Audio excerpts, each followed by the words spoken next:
પ્રભુ ઈસુની જય મિત્રો. જો તમે આ ચેનલમાં પહેલી વાર આવ્યા હોય તો તમને નમ્ર વિનંતી છે કે તમે અમારી આ યુટ્યુબ ચેનલને સબસ્ક્રાઈબ કરો. અમે બાઇબલ વિશે મહત્ત્વની જાણકારી આપીએ છીએ, સાથે સાથે ઈશ્વરના રાજ્યમાં જવાની તૈયારી કરીએ છીએ. તો ચાલો આપણે અહીં આજનો વિડીયો શરૂ કરીએ. ઈશ્વરના રાજ્યમાં દાખલ થવા માટે બાઇબલના વચનો જે આપણને માર્ગદર્શન આપે છે. તીતસ અધ્યાય 3:7. એટલે તેની કૃપાથી પુણ્યશાળી ઠરી આપણે તેના વારસ બની શાશ્વત જીવનની આશા સેવી શકીએ છીએ.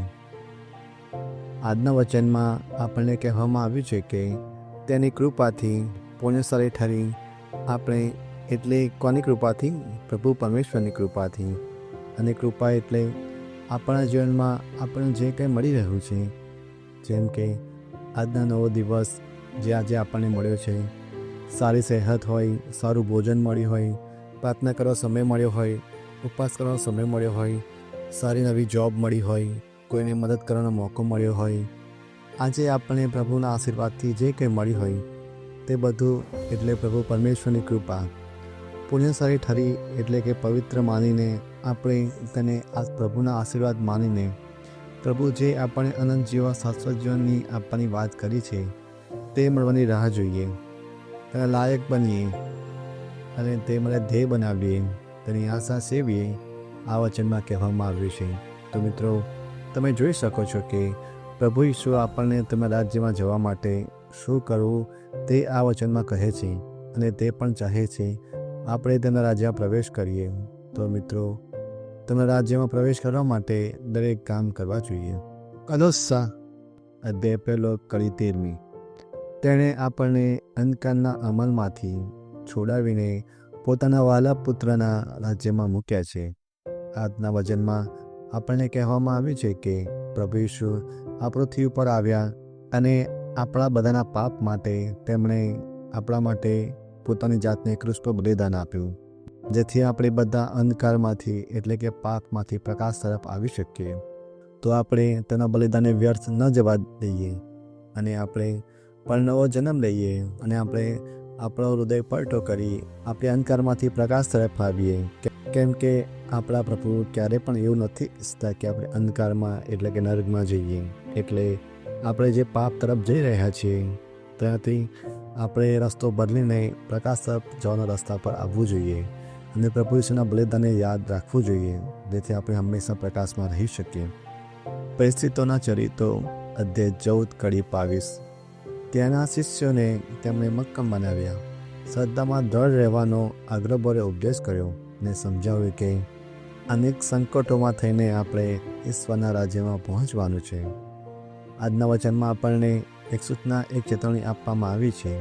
કેમ કે આપણે જ્યારે ઈશ્વરના રાજ્યમાં જવાની તૈયારી કરી રહ્યા છીએ ત્યારે આપણે શું પરેશાની આવશે, આ રસ્તો કેવો હશે તે આજના વચનમાં જણાવવામાં આવ્યું છે કે ઈશ્વરના રાજ્યમાં પ્રવેશ કરવાનો રસ્તો ઘણો સંકટોથી ભરેલો છે.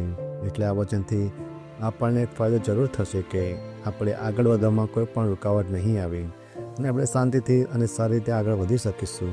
કેમ કે આ વચન આપણને પહેલાંથી જ કહી દે છે કે મુસીબતો તો આવવાની જ છે, એટલે આપણે પહેલાંથી તૈયાર થઈ જઈશું.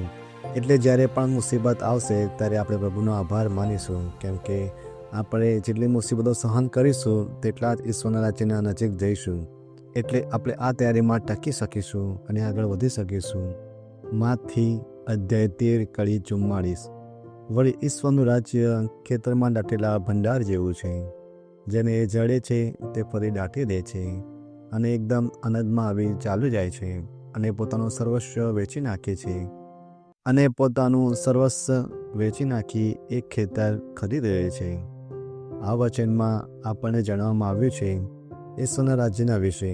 સ્વર્ગનું રાજ્ય તે અત્યંત મૂલ્યવાન છે. જે તેને સમજે છે તે પોતાના જીવનમાં દરેક વસ્તુ કરતાં તેને વધુ મહત્ત્વ આપે છે. ખેતરમાં છુપાયેલા ખજાના જેવું, જે ખજાનામાં શોધે છે તે બધું ત્યાગ કરવા તૈયાર થાય છે કે જેથી તે ખજાના એટલે કે સ્વર્ગનું રાજ્ય મેળવી શકે. એટલું કે જે તેને ખરેખર અર્થમાં સમજે છે તે પોતાનું બધું ત્યાગ કરવા તૈયાર થાય છે, જેથી તે તેને મેળવી શકે. આ વચનમાં એ પણ કહેવા માગે છે કે ઈશ્વરના રાજ્ય માટે આપણું હૃદય સંપૂર્ણ રીતે સમર્પિત થવું જોઈએ. ઈશ્વરના અનુગ્રહ અને શાશ્વત જીવન માટે આપણો જીવનનો સ્વાદ છોડી દેવો જોઈએ. આ ઉપમા આપણને શીખવે છે કે સાચી સંપત્તિ શારીરિક માલકિયતની નહીં પણ ઈશ્વર સાથેનો સંબંધ છે. સ્વર્ગનું રાજ્ય મેળવવા માટે આપણે વિશ્વાસ, સમર્પણ અને ઈશ્વર પ્રત્યે નિષ્ઠા રાખવી જોઈએ. આ શીખવે છે કે આપણી શ્રદ્ધા અને આત્મિક જીવન માટે આપણે તમામ બધા બલિદાન આપવાની તૈયારી રાખવી જોઈએ, કારણ કે ભગવાનનું રાજ્ય અમૂલ્ય છે. જે વ્યક્તિ ઈશ્વરના રાજ્ય વિશે જાણે છે, એટલે જે વ્યક્તિ બાઇબલ સત્ય વિશે જાણે છે, તેને એક અદ્ભુત શક્તિનો આનંદ થાય છે. માથી અધ્યાય 19:14. પણ ઈશ્વરે કહ્યું, બાળકોને મારી પાસે આવવા દો, એમને રોકશો નહીં, કારણ ઈશ્વરનું રાજ્ય એમના જેવાઓનું જ છે.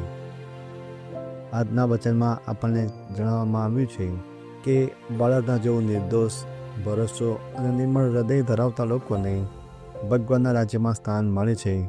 બાળકો સહજતાથી વિશ્વાસ રાખે છે, પ્રેમથી ભરપૂર હોય છે. પ્રભુ ઈસુ કહે છે કે જે કોઈ ભગવાનના રાજ્યમાં પ્રવેશ ઈચ્છે છે, તેને બાળકો જેવી નમ્રતા અને નિર્મળતા હોવી જોઈએ. આ વચનમાં જણાવવામાં આવ્યું છે કે એકવાર પ્રભુ ઈસુ પાસે અનેક માતા પિતાના બાળકો આશીર્વાદ માટે લઈ આવ્યા હતા, પણ શિષ્યો તેમને રોકતા કહ્યું. પણ પ્રભુ ઈસુએ શિષ્યોને ઠપકો આપ્યો અને કહ્યું કે બાળકોને મારી પાસે આવવા દો. આ દર્શાવે છે કે ઈશ્વર માટે દરેક વ્યક્તિ મહત્વની છે, ખાસ કરીને જે તેની પાસે નિર્દોષતા અને શ્રદ્ધાથી આવે છે. આ વચન આપણે શીખવે છે કે આપણે પણ ઈશ્વરના પ્રત્યે બાળકો જેવા વિશ્વાસ રાખવો, નમ્રતાથી ઈસુ તરફ જઈએ, જેથી આપણે સ્વર્ગના રાજ્યમાં પ્રવેશ મેળવી શકીએ. હું આશા રાખું છું કે તમને આજના આ મહત્ત્વની જાણકારીથી ઘણી મદદ મળી હશે, આપણે જે તૈયારી કરીએ છીએ તેની માટે.